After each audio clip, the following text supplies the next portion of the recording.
Hey guys, welcome back to day 10 of 365 days challenge, bootcamp challenge. And today we're gonna learn real mitigation block. Objective of today: apply mitigation block in real chart, context with structure and liquidity. We're gonna read Trading in the Zone by Mark Douglas, chapter 7. We're gonna finish chapter 7. Yesterday we were halfway through chapter 7. Today we're gonna finish from page 87 to 94. It's gonna be 30 to 40 minutes. We're gonna focus on full mindset integration, discipline, and consistency, trusting probabilities. Always, always prepare your notebook and write down everything you learned. And if you really want to read this book, you got a bunch of PDF in YouTube, or you can buy this book, or you got a bunch of audio in YouTube, Google. And we're gonna learn SMC, real mitigation block. What is mitigation block?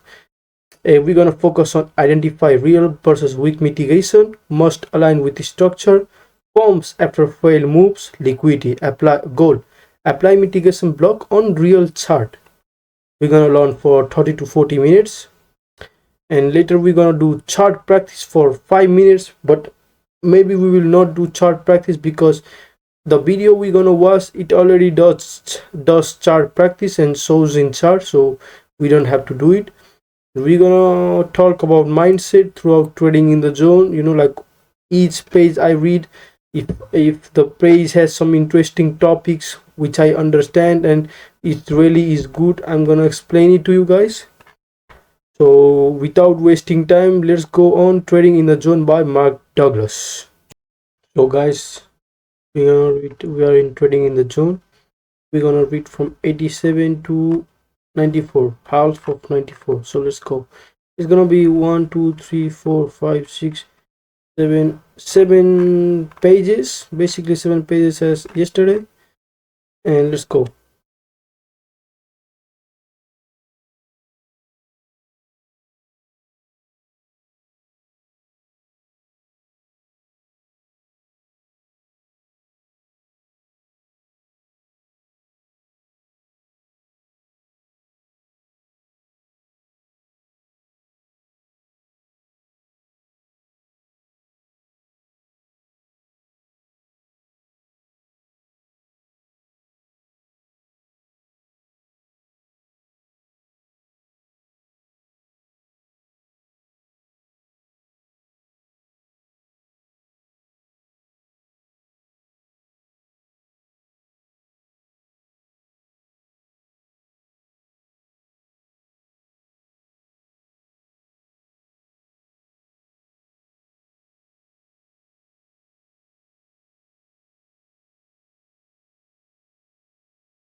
Okay, let me drink some drink, bro. Some ginger and lemon water. Ah, fuck. So basically, what it was trying to explain here is so good. Like, I will tell you the best part of this, like, what is the part? Like, yeah, we are expecting the outside environment a minute, an hour, a day, a week, or a month from now to be the way we have represented it in our mind. We have to be careful about what we project into and future into an unfulfilled into the future, because nothing else has the potential to create more unhappiness and emotional misery than an unfulfilled expectation. When things happen exactly as you expect them to, how do you feel? The response is generally wonderful, including feeling like happiness, joy, satisfaction, and a greater sense of well being. Unless, of course, you were expecting something beautiful and it manifested itself. Conversely, how do you feel when your expectations are not fulfilled? The universal response is emotional pain. Everyone experiences some degree of anger, resentment, despair, regret, disappointment, dissatisfaction, or betrayal. When the environment doesn't turn out to be exactly as we expect it to be, unless, of course, we are completely surprised by something much better than we imagined. Here where we run into problem because our expectations come from what we know. When we decide or believe that we know something, we naturally expect it to be right. At that point, we no longer in a neutral or open state of mind, and it's not difficult to understand why. If we are going to feel great if the market does what we expect it to do, or feel horrible if it doesn't, then we are not exactly neutral or open minded. Quite the contrary. The force of the belief behind expectation will cause us to perceive market information in a way that conforms what we expect. We naturally like feeling good, and our pain avoidance mechanism will shield us from information that doesn't come what we expect, to keep us from feeling bad. So basically, this is what the market is like. This message is trying to say is that.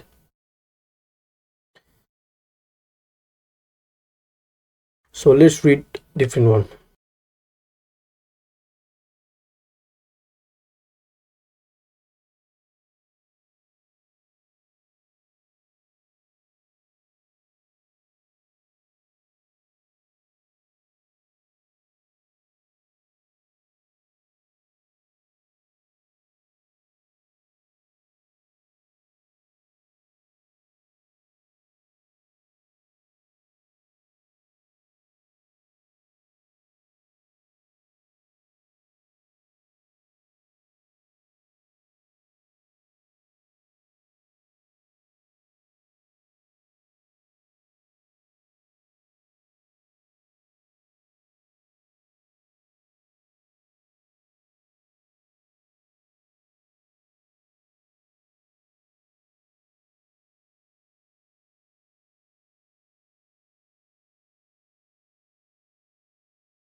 eliminating the emotional risk.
Guys, that's for today. Trading in the zone chapter half. We finished whole chapter 7 today. And I have a message for you guys. Like, if you really want to do trading and if you really want to, like most people go into trading because it gives this freedom, and freedom gives so much thing trading. If you really can achieve the success in trading, it is not easy or difficult to be trader. It's all about the mental game and the knowledge, so if you really want to succeed in trading, you have to sacrifice a lot of things. For example, I am 15 years old. For 1 year, like for 1 year and a half, I never go out. Back, I used to go every weekend, play with my friend, football. Every weekend I will go out. Whenever I have free time, I will go out every time.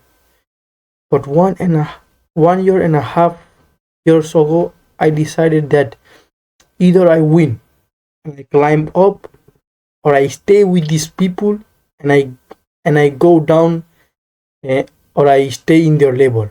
I had to decide. Either I stay and play with these people and stay at their level, or either I go up, climb, and get to the successful people world. I have one thing in my mind. We have one single life. We have one life. Like, I don't want any kind of feeling, Friends, playing, those are all meaningless feelings.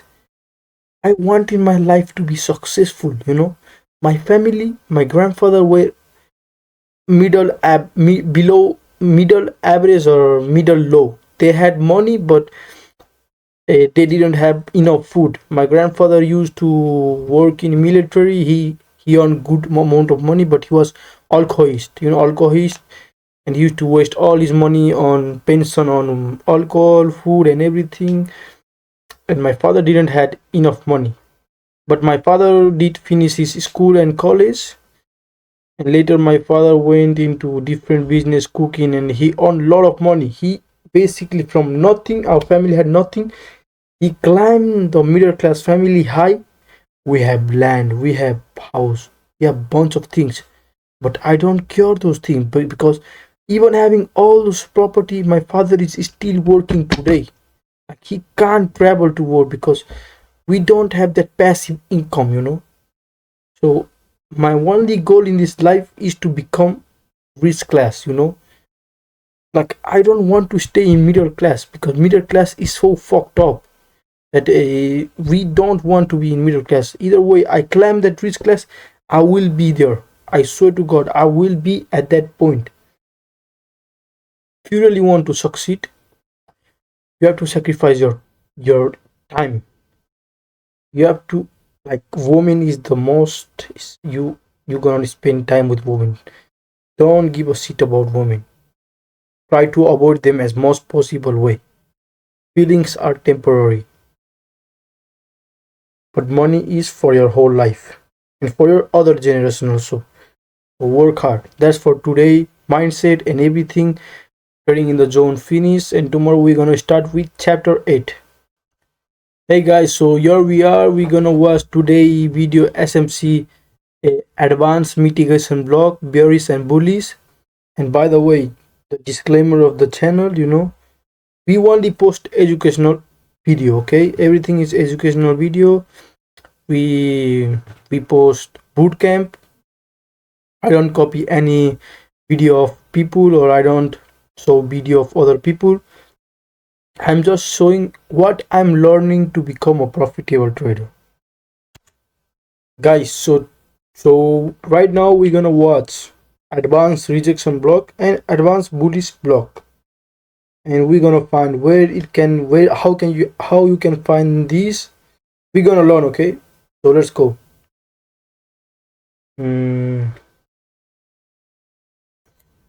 Because I was getting so many messages. I literally got irritated. I got so many messages that I decided to do a new live stream today. So, today's topic is the rejection block. What is this rejection block? What is it? We'll understand it in detail. What are its criteria? Where can I find it? How can I trade it from? And we'll learn about the entry model. Okay, so, what is a rejection block? A rejection block is an ICT block. Just like the inner circle trader, we have a mitigation block, an advance order block, and a breaker block. This is a rejection block. Okay, now, how do we identify a rejection block? There's a simple way to identify a rejection block, brother. A candle like the one you call a pin bar or inverted hammer is specifically a rejection block of the ICT. So, don't think I'm going to teach you the entire pin bar candle and hammer. No, brother, it's going to be very advanced and you won't find it on YouTube. Brother, I guarantee it. After watching this video, browse my entire YouTube channel. If you find it, let me know by commenting on the channel that you found it. You taught me what everyone else is teaching, and unsubscribe. This is an open challenge, okay? But there must be some valid basis, because I know what a real ICT is. What a real SMC is, okay? Does an order block FVPG mean you're an SMC player? No, brother, there are many things, okay? So, what does a rejection block basically look like? It's kind of long, with a short end body. Right? In this case, even in the bullish case, look at how small the body is and how thick the wick is. Comparatively, the wick is larger than the body, so that's the rejection block. So, does this mean that every candle is a rejection block? No, it has its own criteria. What are the criteria now? To validate a rejection block, it's very important to have 3-point swings. Okay? It's very important to have 3-point swings, okay? Right now, I'm writing 1, 2, 3 here. So, if you understand what I'm doing, okay? So, look, this is the first swing, a high, a second high, a third high. Okay? So, here you can call it a head and shoulders pattern, isn't it? It's a favorite among retailers. What's the point here too? Take one swing, take another swing, take a third swing, okay? But if you look at this second leg, this week or this low, is lower than the previous 2 weeks in the bullish case. And in the bearish case, it's higher than both cases. Okay? So, this second candle forms our rejection block. For a rejection block to form, it's crucial to have a 3-candle swing. In this, the second candle formed after the first candle should always close below the high of the first candle, if it's bearish. Okay? And if it's bullish, then the second candle should always close below the high of the first candle. That's it. Okay? Now that's the first criterion. Okay? Third criterion. What is the third criterion? The third candle should never go above the high of the second candle. Okay, this is the high of the second candle. It shouldn't go above it. Correct? Here, it's bearish. How about bullish? The third candle shouldn't go below the second candle's low. Correct? This is the criteria for validating a complete rejection block. Okay, you've understood that 3 candles are swing highs and lows. But what's the psychology behind it? If you ask me, I'll explain it to you here. Look, I'm describing a bearish case. You know, the market operates by swapping liquidity internally and externally, and it always works that way. Correct. So if we understand the scenario of a bearish rejection block, what's the psychology here? What's the logic behind it? Why is it valid? Or why does it work? Understand this. Where did the first candle open? It's a bullish candle. So, the opening of a bullish candle will always be below. Correct? The bullish candle opened below. It went down a little. But what happened? Buyers entered here. They pushed the price higher. Okay? Now, when they pushed it higher, what happened? A high was created, correct? This high was created, but from there, sellers came in again. What did the sellers do? Again, buyers. What did the sellers do? Again, the buyers lost their courage and closed slightly below the high. So, OHLC was formed here. Okay, what happened? OLC. But if we look at the criteria, you will have to see in the live market whether OHC is being formed or OLHC is being formed. What is the difference between OHLC and OLC? OLC means opening. First, he made a low, then a high, then a close. What happened after that? What does OHLC and OLC mean? First, he opened, then made a high, then a low, and then closed. If something like this is done, it means OLC. So, if you understand the psychology here, what happened in the market, what happened in this entire candle, from here to here? After it formed, what was the final conclusion? Who won? The buyers won. Why? The closing price was above the opening price, meaning the buyers won. No doubt, sellers came in here, right? Sellers came in, but where did they get the closing price? They got higher than the opening price, right? That means, at some point, buyers had more power. Wherever they opened the price, let's say, they opened here. Even if a few sellers came in, they closed above the opening price. Correct? So, this is a complete range here. I'm talking about each candle's time frame. 1 minute, 3 minutes, 5 minutes, 15 minutes, 1 hour, 4 hours, whatever. So, I'm explaining the theory behind each candle. What happens next? The second candle opens, right? After the second candle opens, it's already bullish. Why? Because it closed above the opening. But the rejection block doesn't have to define its own color. It can also be red, right? The psychology of the candle matters here. Why did I specifically put blue or green here? Because this is a bearish rejection block. So, to explain why a bearish rejection block doesn't always have to be a red candle. What's important? The psychology of the candle, the buyer-seller psychology, is crucial. Now this second candle opens here. Right? Let's assume it made a low first, right? What happened next? Then the market made a high, meaning that candle made a high. Somewhere, buyers came in. But what did the sellers do? The sellers pushed back from the top and closed below. Where did they close now? Look, this previous candle closed below its high. So, what happened? Liquidity disappeared, right? Liquidity disappeared. What happened? Liquidity disappeared. If I were to explain the theory of liquidity here, what happened was that the market created a high-low. It went from internal to external. What does the market do after going external? After external liquidity is done, internal liquidity acts. It comes in to take, correct? So, the same concept applies here. The market first swept the high of the previous candle, right? Buy stops were activated and the closing came back below the high of the previous candle. Right? So, what happened, brother? You got the second confirmation that yes, this rejection block will happen here right now. What is the third confirmation now? The third confirmation is that the third candle should always close below the closing price of the second candle. Okay, it should close below its closing price. This means that the high end of this third candle must remain within the closing price of the second candle. If this high fails, this rejection block is invalid. Then the second candle becomes invalid. Okay? This is a bearish case. Let me explain it for bullish. The same psychology applies to bullishness. What did the market do? First, it formed a range. Okay? It formed a range. Then what happened? The second time, the candle lost liquidity and closed inside. Where did it close now? Look. The market should close below the low of the first candle. Why? Because what were we expecting in a bearish case? We should close below the high of the first candle, correct? Of the first candle. So, in a bullish case, we'll have to reverse this. It's simple. So, it closed inside the first candle. No doubt, it performed a liquidity sweep. That's what we need. A rejection block will only form. It performed a liquidity sweep inside it and closed below the first candle's low. Correct? So, this is our rejection block. What do we need to give it further confirmation? We need a third candle. So, what should the third candle always do? It should never breach the second candle's closing price. Okay, I'm talking about the bullish case. If we assume that this is its low here, what would the market do? Even if the market swept its liquidity and came back inside to close, it wouldn't be valid. The market wants this, which means that the criteria for a rejection block is that the third candle should remain within the second candle's closing low. Its low should not be breached, not even with a weak, no way, no way. Yes, even if this candle opens below it, it's okay. This third candle should always be above the closing price of the bearish candle, okay? And in the bullish and bearish case, the high of the second candle should always be above the closing price, sorry. And in the bearish case, the closing price of the second candle should always be below the closing price. Okay? So, that's the complete criteria. If you see a scenario like this on the chart, it's a proper rejection block. Okay? So, that's the way to identify a rejection block. But now, the consideration is where to find the rejection block. Because not every such long, weak candle is a rejection block. I've explained the criteria. Along with that, what confirmations do we need to take for a high probability rejection block? First, we considered the high probability rejection block, the 3-candle swing high-low. Okay? So, this is low-high, low in a bearish scenario, and low in a bullish scenario. Sorry, high, low, high. This is fine in a bullish scenario. The mid-candle should close below the previous candle's closing price. The mid-candle should close to the previous candle's high price. So, this was a high, we got a closing within it, just this second confirmation. What should happen next? We've identified everything, so there should be displacement, right? What should happen? There should be displacement. This is your 3-candle swing.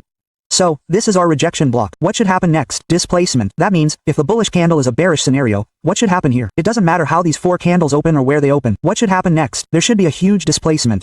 Correct? Because the psychology here is that if we assume that big players are entering here, then if big players are entering, they won't let the price hold here for long. Simply by executing their large quantity or by having them execute large quantities, they will push the price downwards drastically. Right? Or the price will be pushed. So, these kinds of big candles should form. For example, look at this. This is called displacement. Displacement as in what is called FVG. It should form FVG. If FG is formed, we will consider it, yes, brother, this is a real rejection block. We can play it in the future. Right? That's it. Similarly, we should see displacement here for bullish sentiment. Correct? This kind of displacement is something like this. It will be green now. Right? The color of the candle doesn't matter. The psychology of the buyer and seller matters. Correct? So, here's a displacement. What is this now? What isn't? To understand displacement, you'll have to watch all my previous episodes to see what I'm talking about and what I'm not. Okay? If you come to understand it directly, it will cause problems. Okay? So, first look at the previous things and then this. Don't trade it directly on the chart, brother. You need to test it first. Right? So, this should be displacement. Okay? Then, what do we need after that? We've identified the rejection block. We've done everything. But is this our correct order flow? What is order flow now? Let me explain it to you. Order flow means, simply, you need to see if the market is breaking lower lows or if it's breaking higher lows and reaching higher highs. That's what you need to see. Correct. What's happening here? A low has formed. Change its color for a second. A low formed. What did the market do here? It broke it. Then another low formed. It broke it. So, if you're looking for a bearish rejection block from a bearish one, you need to know if my order flow is correct. That is, if I want to go bearish, am I in a downtrend? You've identified this. Correct? What's next? Yours is just a second ahead of that. Should I do this here? Just a second. What's the scene after that? After that, if you want to find a bullish order rejection block, you need to know if the market is breaking its previous high. If it's breaking the previous high, that means you have to buy from here, from below. So, you found a rejection block below. But you need to check the back of the order flow to see if it's breaking the high or breaking the low. You have to see this correct. Correct? This is where most traders fail. They trade against the order flow. Right? That means bearish order flow is always ongoing. Right? Bearish order flow is always ongoing in the market. What do? Here you find a rejection block, you sit back, you get a little reaction, then, boom, your stop loss is hit, right? That's why, brother, the rejection block isn't played anywhere. Order flow is very important. What is your order flow? Similarly, in bullish considerations, you have to see if the market is making higher highs or lower highs and lower lows. So, what do you do here? At every bottom, at the previous bottom, you'll take a buy here, but you have to check the order flow to see what the order flow is. This is how the rejection block works, right? We've seen that. Now, let's understand on a chart how the rejection block appears on a chart and how we trade it. So, brother, this is a live chart of gold. Okay? We also played the CPI on September 11th according to this. It was played according to the rejection block. Okay? So what was our scenario here? What was the first scenario? The first scenario was that we needed a 3-candle swing. Correct? So, look here, we got a 3-candle swing. We got this 3-candle swing. What are its criteria? Let's say the first, the second, and the third. So, we got a 3-candle swing. So, what is our criteria? The closing of the second candle should be above the high of the first candle. Correct? This liquidity disappeared. This was the high of the first candle. This was the low of the first candle. What did the market do? The second candle opened, went up, and closed below the high of the first candle. Okay? So, this is our confirmation. Okay? The third candle, this third candle, should always be below the closing of the second candle. Okay? This bearish candle, which appears green or black here, will appear green or red on your chart. It should always be below its closing. So, it closed here.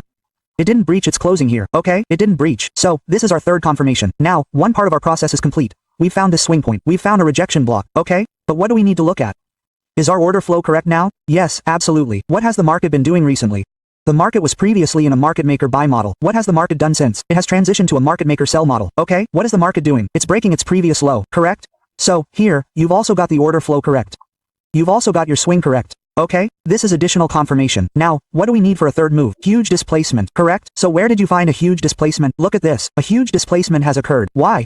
Because if we believe that big players are entered here, what do SMCICT players do? They track big players, correct? If we believe that a big operator, or anyone else, is actually entered here, they won't let the price sustain here for long. They'll try dramatically to take it down. Correct? So, how do you trade here? We've also come to the entry model. But let's understand a little about what a rejection block looks like. What is yesterday's CPI, brother? It's yesterday's CPI. It's the September 11th CPI. Go and watch my September 11th New York stream. I had planned this whole thing exactly the way it was planned, and the market responded accordingly and gave us a TP of 200 to 180 pips, or roughly, 200 pips. Correct? So, this is the rejection block. All our criteria matched here. This is for bearish. Now, let's look at the bullish one. Now, I want to show you a little bit. There were rejection blocks for bullishness here, but they failed. Look, this was a rejection block. What was in it? This was a swing of 1 second, this third, this 3 candles. Correct. All the criteria matched here. You marked your rejection block. What happened? It failed here. So, why did it fail? Because they were about to trade the rejection block, or were trading against the order flow. What happened here already? There was a swing point here. It broke that swing. And its order flow just changed. Its order flow is just starting. The sell-side market maker's sell-side model. Correct? So, you'll look for rejection blocks here, not buying blocks. You'll look for selling blocks here. Correct? You mark the rejection block against the market's order flow. It showed a little rejection sitting there. It broke it, correct? So, brother, it's important to understand the market's order flow, okay? What is order flow? We've done that. We've understood bearish. Now, let me explain to you the bullish order flow, that is, in the live market, okay? Look here, brother, this isn't a 1-year-old chart. Look, this is the chart from September 9th, okay? This is the chart from September 9th. What was the market doing here? The market had recently broken its structure, correct? And it was forming higher highs. So what do we know, brother? The order flow is making higher highs. Correct? So, we know the order flow is making higher highs. What do we need now? A 3-candle swing, correct? What is a 3-candle swing, brother? Look here, where I'm finding a 3-candle swing. So, here I found this 3-candle swing, okay? This first candle, this second candle, this third candle, okay? This third candle. What's the criteria here? The criteria is that the second candle's closing, okay? Its closing should always be within the previous candle's low. So, this was the low here. Because we're looking at bullish sentiment, we're considering a low. So, the closing of the second candle came within the first candle's low, okay? Then the opening of the third candle should break its low.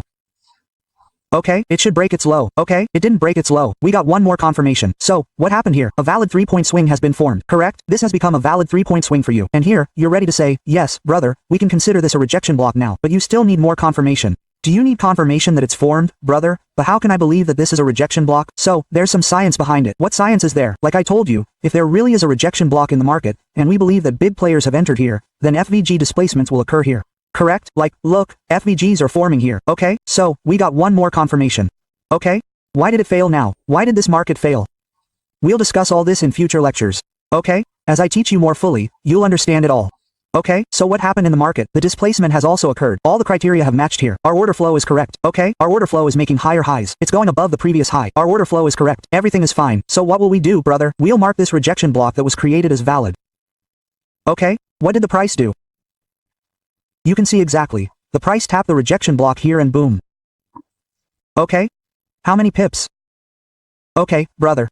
130 pips were already there. If I take this rejection block in 1 second, it's 170 pips. Okay, brother. So, look, this is how the rejection block works. This is the correct way to work the rejection block. Okay? You'll find millions of videos on YouTube saying this, that. They're all just nonsense. Actually, the rejection block doesn't appear to anyone when they trade. Okay? That's it, brother. You understand how the rejection block looks on a real chart. Now let's understand its entry modules. Okay? Come on, brother, entry modules. And yes, you can see that this trade that was just made was also made through the rejection block. This is a live trade right now. Okay, I work. Look at this. What did you do? I had my rejection block here. This one, right? This one rejection block. I played it. Simply, all the criteria were matching. I executed the trade here. I personally shared my plan with the VIPs. Okay? So let's see if you're okay today. Today or in the next couple of days, you'll see the market trading around 2,502. Okay? That's it. The rejection block. We've understood. Now let's get to the entry module. Entry module, brother. Stop all this nonsense. Tell me about the entry module, brother. How to do the entry module. What is the entry model here? First, we need to identify the order flow. If we want to go bearish, we need to confirm whether the market is breaking previous lows or previous highs. We need to identify this. We've identified that if we want to go bearish, brother, the lows should be broken. The lows of the previous swing lows should be broken. We've confirmed this. Then what do we need? We need support from a higher time frames PO. Okay? Let's say this is some PO, your larger time frame PDRS, or what's called a PDA. This is the PDA here, and we need its support as well. Okay, so what's been happening so far? Let's say the market was moving into a market maker buy model. Okay, the pie of the higher time frames pie was tapped, and all the entry modules were created. Then, it converted to a market maker sell model. Okay, so that's it. Now we need to look at the bearish side, right? So, what we need to look for in a bearish side is that the previous low should be broken, right? As soon as the low is broken, you're confirmed. You've got it. Market maker buy model to market maker sell model. Okay? This part is the market maker buy model. I'll change its color.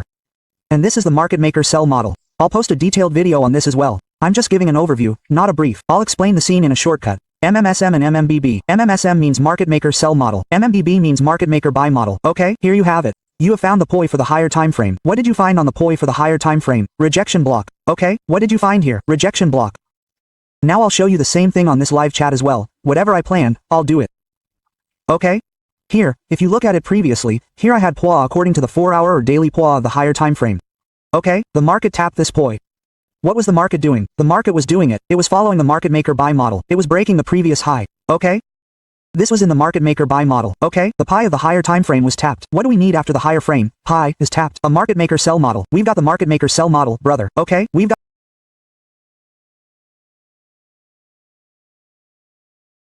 Bring the rule here, brother. You don't have to scroll so much.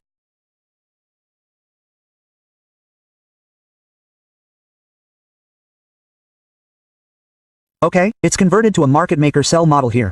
What's next? The MSA check. Okay, I'm working with the ICT SMC player for 15 minutes. What did they get after the 1 minute? The MSA check. That is, where did it go after the higher time frames pie is tapped? Yes. After the higher frames pie is tapped, they want to call an MSS here or a check. Okay, so, as soon as we hit the pie, what did we get here, brother? We got a check. At this level. Our check was confirmed at this level. Okay, the check was confirmed at this level. What's the scene after that? What's the symbol after that, brother? LTF PDRs. Okay, what does LTF PDRs mean? Lower time frame PDRs. Okay, it's blocked here. Everything's done. Okay, the market maker converted to a sell model. There was liquidity here. It came from the market maker buy model. This BOI that was created here, according to the 1 minute model, should I show it to you properly marked? There was a valid order block here. What was it? There was an order block, correct? I marked it, right, brother? I marked the POI. What happened after that? Where did the opening price of the rejection block go? Okay, I'm talking about the lower time frame. What did I do here 15 minutes ago, brother? I saw the structure here and realized there was a rejection block. Okay, I planned. At the time of entry, I shifted to the lower time frame. I checked to see if I was receiving any order blocks, or any higher, lower time frame PDRs. Yes, I definitely am. If you look carefully. Okay, look carefully. It responded to this order block. Okay? And I created a rejection block here. okay? Where did it form? I'll move it aside for a minute or two, and zoom in. Look, this is my rejection block. What did it form, brother? A rejection block. And trust me, the price won't close above it. You can see that the dot-to-dot market price is immediately tapping it and falling. Okay? I created a swing here. This is a 3-candle swing. After all the criteria, displacement was met. Everything was met. Okay? My order flow was also perfect. I had support for the higher time frames. What did the market do? The market exactly put buyers in on the CPI day. Trapped everyone here. Got everyone into buying. Okay? Activated buy stocks. Exactly here. Lock your rejection and boom. Okay? Boom, exactly, boom, you can see what the drop is. Okay, these are 1-minute candles. How much did it drop, brother? 180 pips. Okay, 180 pips. That's according to 1 minute. But if you want to trade according to a larger time frame, how would you do it? Let's say you're a 5-minute or 15-minute player. How would you play that? You can do it one way. I have personal experience with that. Okay, for this, it's very important to understand the premium and discount zones. Okay, so, sit in the live video. What are all these things? Or watch my previous videos. You'll understand them. So, if I talk about the premium and discount zones here, there's a 5th setting. ICD players, okay, from here, that means your stop loss will be smaller in this case, correct? You placed your stop loss here. You need to look at the previous and see what kind of liquidity is there on the left side. Are there any higher time frame PPDRS or any discount zones? Your targets up to that point. Why were my targets up to this point? Because I had a proper one here, AFG here, and a demand zone here, and an order block was valid here, okay? So my targets up to this point are exactly how much accuracy the market has given you here. You got an RR of 124 here. Okay, but we also plan to be safe, okay? Sometimes we have to be safe during live trading, especially during news. What can we do, brother? We can also place our stop loss based on our previous swing. It totally depends on risk management. How much is your stop loss? Whether it's within your risk management or not, and everything depends on that, correct? This is an entry module for this. So, brother, this is how the rejection block works. Okay? So tell me how you found this rejection block. And did you find this information valuable? If you found it valuable, then definitely subscribe. Hey guys, so that's for today. SMC advanced mitigation block bullish and bearish. Hope you guys has learned something valuable with myself. Also, I also learned something valuable. I already watched this video a bunch of time, but you know, this is my research, so I'm watching this again. I have here.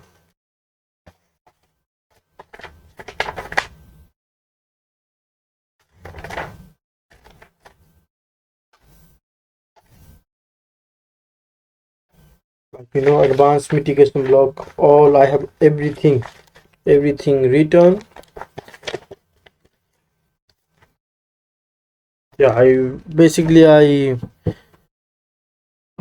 already watched everything. Hope you guys like today learning of SMC, how we learned, and that's it, guys. So this is the trade which I like, paper trading. You know, I did this trade.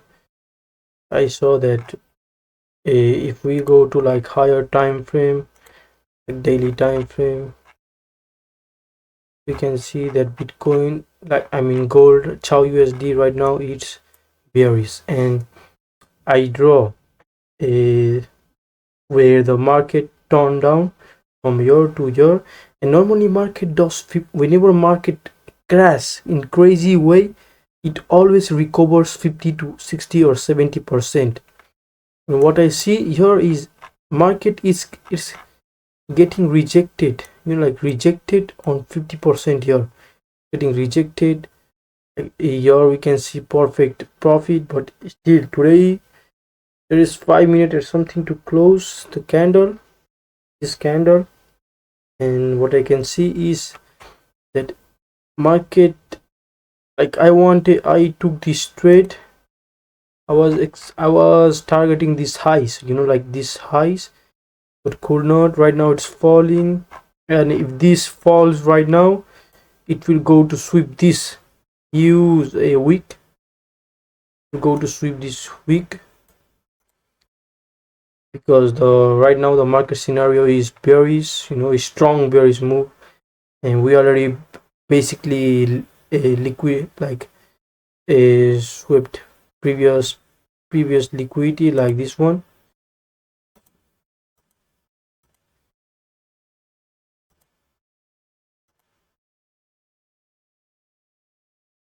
We sweep this one, later market is 50%. Here we have this on fulfillment, and market will come to sweep this, Right now trend is bearish and there are more probability that it can come sweep, or it can just retest or go up, or like it can sweep these highs, goes down for these highs. But the overall scenario is that most possible way it does is it goes to sweep these lows, and if the market scenario is bullish, it may go for these highs.